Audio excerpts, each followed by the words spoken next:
Morning. Morning. Okay. Let's run through this very quickly because I only got a few minutes here.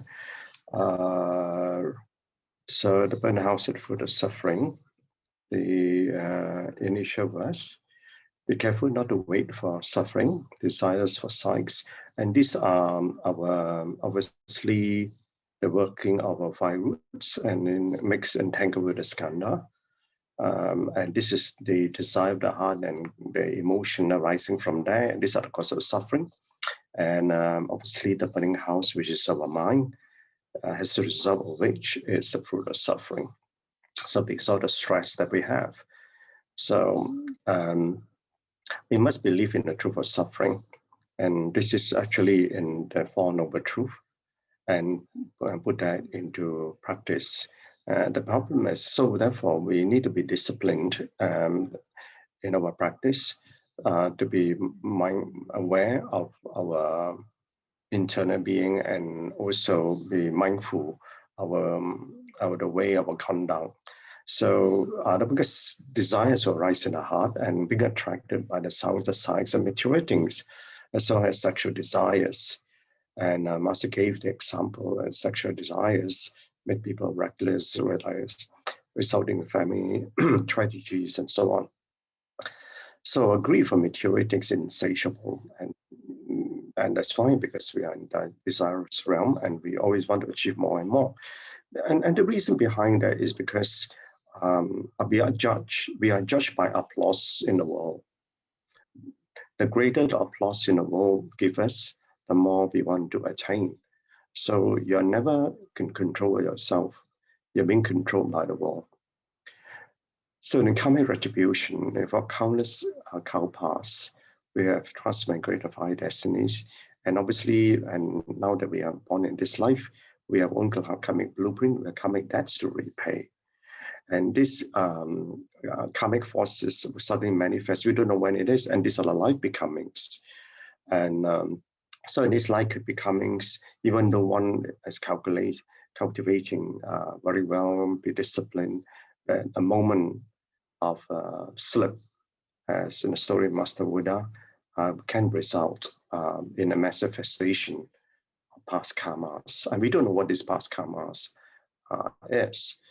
So desire and grace arise in our minds and respond to external conditions, informed, and these are the skandhas. And also because of our five sensory consciousness plus our mind. So therefore, we do not be greedy for coarse and worthless sounds. But sometimes we are totally ignorant by that. We are being possessed by all these things happening in our life, and we don't know. And so we don't know how many lives we have accumulating all this karma, all transgression we have done, we've been killing that we may have done in our past life.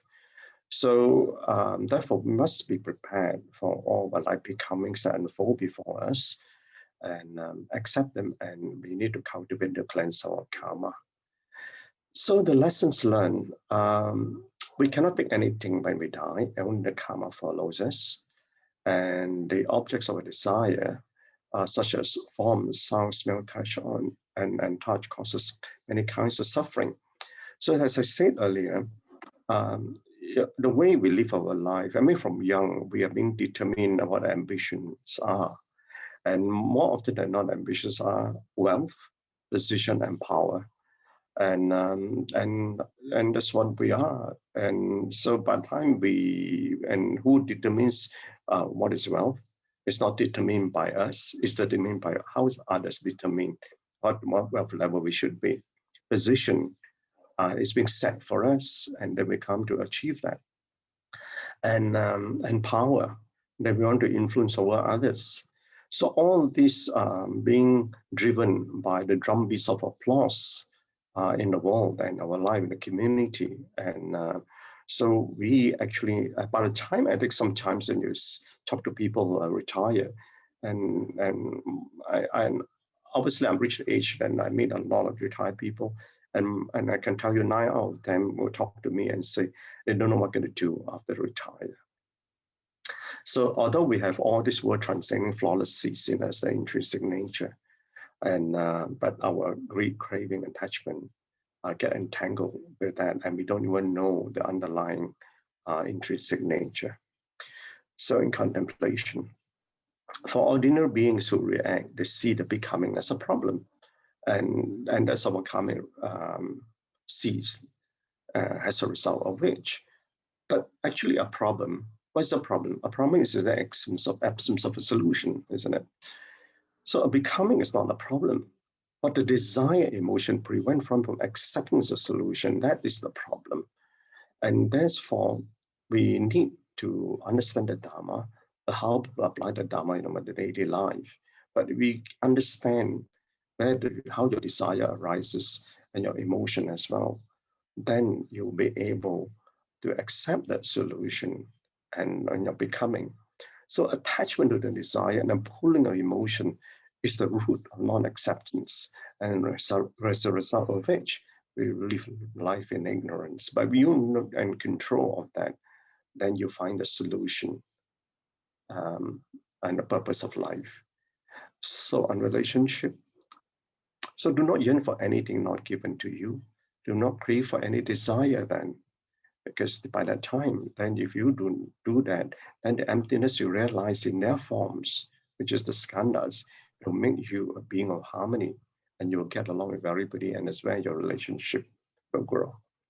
Okay, Gan En brothers and sisters, thank you so much. Yeah, Gan En, Brother Chin, for the marvelous sharing and summary.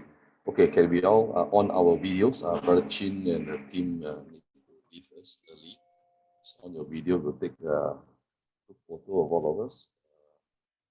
Indeed, we cannot.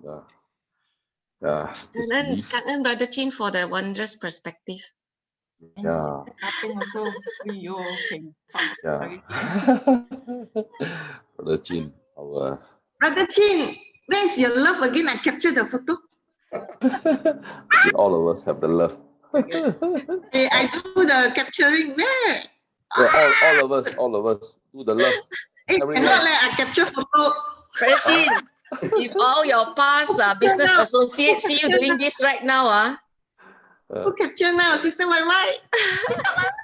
capture it. Because I have to press 3 buttons.